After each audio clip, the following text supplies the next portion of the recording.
Hello viewers, welcome to miracle world YouTube channel. నేను మీ మనుశ్రీ. విహారయాత్రలో బీమా తోడు. విహారయాత్రలో దొంగతనం, దోపిడీ లాంటివి జరిగిన నగదు పోయిందనుకోండి. ఇలాంటి పరిస్థితుల్లో మనకు అవసరమైన అన్ని ఖర్చులకు అంటే భోజనం, వసతి, రవాణా, ఫోన్లు ఇలా అవసరమైన నగదును వెంటనే ఇచ్చేందుకు ప్రయాణ బీమాలో వెసులుబాటు ఉంది. ప్రయాణంలో అత్యవసర పరిస్థితి ఏర్పడినప్పుడు భారతీయ యాత్రికులకు విదేశాల్లో 2 రకాల మార్గాలు అందుబాటులో ఉంటాయి. అత్యవసరంగా రుణం మంజూరు చేయడం లేదా ట్రావెలర్స్ చెక్ రూపంలో నగదు అందించడం. ముందుగా దొంగతనం జరిగిందని అక్కడి స్థానిక పోలీస్ స్టేషన్లో ఫిర్యాదు చేయాలి. ఆ తర్వాత పాలసీలో పేర్కొన్న అంశాలు, కవరేజీ ఆధారంగా బీమా పాలసీ మీకు డబ్బు అందిస్తుంది. అంతకుమించి కావాలంటే బీమా కంపెనీ ఏదైనా ఆర్థిక సంస్థ నుంచి రుణం అందిస్తుంది.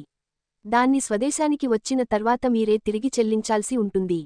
కొన్ని పాలసీలు మీరు నష్టపోయిన మొత్తం నుంచి ముందుగా కొంత మినహాయిస్తాయి. ఇది ఎంత శాతం అనేది పాలసీ తీసుకునేటప్పుడే చూసుకోవాలి. ఉదాహరణకు మీరు $10,000 పాలసీ తీసుకున్నారు. అందులో మొదటి $100 వరకు పరిహారం అవసరం లేదనుకున్నారు. ఇప్పుడు మీకు $1,000 నష్టం జరిగితే 2 ఫుల్ స్టాప్ ముందుగా అనుకున్న $100 తీసేసి మిగతా $900 మేరకే పరిహారం లభిస్తుంది. చాలా బీమా సంస్థలు ఇలాంటి మినహాయింపులేమీ లేకుండా పూర్తిస్థాయి పరిహారం ఇచ్చేలా పాలసీలను అందిస్తున్నాయి. ఉదాహరణకు యాత్రలో ఉండగా ఆసుపత్రిలో చేరాల్సి వస్తే $2,000 వరకు చికిత్స ఖర్చుకు చెల్లించాలని పాలసీ తీసుకున్నారు. ఇలాంటి సందర్భాల్లో పరిహారం క్లెయిమ్ చేయాల్సి వచ్చినప్పుడు బీమా సంస్థ $2,000 వరకు ఎలాంటి మినహాయింపులు లేకుండా చెల్లిస్తుంది. పాలసీ తీసుకునేటప్పుడు పరిహారం మొత్తంలో కొంత మినహాయిస్తారా లేక పూర్తిగా చెల్లిస్తారా 3 ఫుల్ స్టాప్ అనే నిబంధన గురించి స్పష్టంగా తెలుసుకోవాలి. పూర్తి పరిహారం చెల్లించే పాలసీని ఎంచుకోవడమే ఎప్పుడూ ఉత్తమం. ప్రయాణ బీమా పాలసీని క్లెయిమ్ చేసుకునేందుకు 2 మార్గాలున్నాయి. ఒకటి నగదు రహితం, క్యాష్లెస్, మరోటి తిరిగి చెల్లించడం, రీయింబర్స్మెంట్. ప్రయాణాల్లో అనారోగ్యం బారినపడి టాప్ నగదు రహిత చికిత్సలకే అవకాశం ఉంటుంది.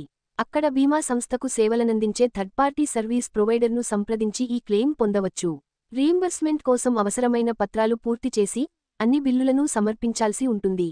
మీరు స్వదేశానికి వచ్చిన 7 రోజుల్లోగా క్లెయిమ్ను సమర్పించాలి.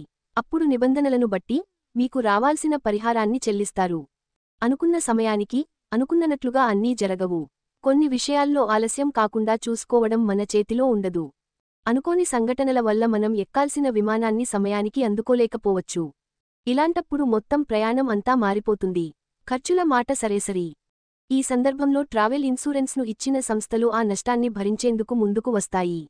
మళ్లీ మీరు వేరే విమానంలో గమ్యస్థానానికి చేరేంత వరకు అయ్యే వ్యయాలన్నింటినీ పాలసీ భరిస్తుంది. ఆ ఖర్చులన్నీ వాస్తవంగా చేసి ఉండాలి. భోజనం, వసతి, రవాణా ఖర్చులకు అయిన బిల్లులను సమర్పించాలి.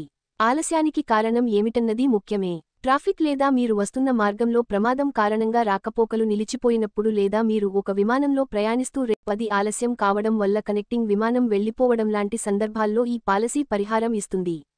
విదేశాలకు విహారయాత్రలకు వెళ్లేటప్పుడు ప్రయాణ బీమా తీసుకోవడంతోనే సరిపెట్టకుండా ఆరోగ్య బీమా పాలసీని సైతం తీసుకోవడం మంచిది. దీనివల్ల అక్కడికి వెళ్లిన తర్వాత ఏదైనా అనారోగ్యం బారిన పడితే చికిత్స తీసుకునేందుకు సులభం అవుతుంది. ఇలా పాలసీ తీసుకునేటప్పుడు మీ ఆరోగ్య వివరాలను పూర్తిగా తెలియజేయండి. ముందస్తు వ్యాధుల గురించి ఖచ్చితంగా పేర్కొనండి. కొన్నిసార్లు పాలసీలో మినహాయింపులు ఉండొచ్చు. వీటి గురించి ముందుగానే తెలుసుకోవాలి. ముఖ్యంగా ల్యాప్టాప్, మొబైల్ ఫోన్లు, ఇతర ఎలక్ట్రానిక్ ఉపకరణాలకు వర్తిస్తుందా చూసుకోవాలి. కొన్ని పాలసీల్లో సాహస క్రీడలు బంగీజం, స్కై డైవింగ్ లాంటి వాటిని మినహాయించే అవకాశం ఉంది. వీటన్నింటినీ చూసుకొని పాలసీ తీసుకోవడం మంచిది. మీ సలహాలు, సూచనలు ఏమైనా ఉంటే కామెంట్ రూపంలో తెలియజేయండి.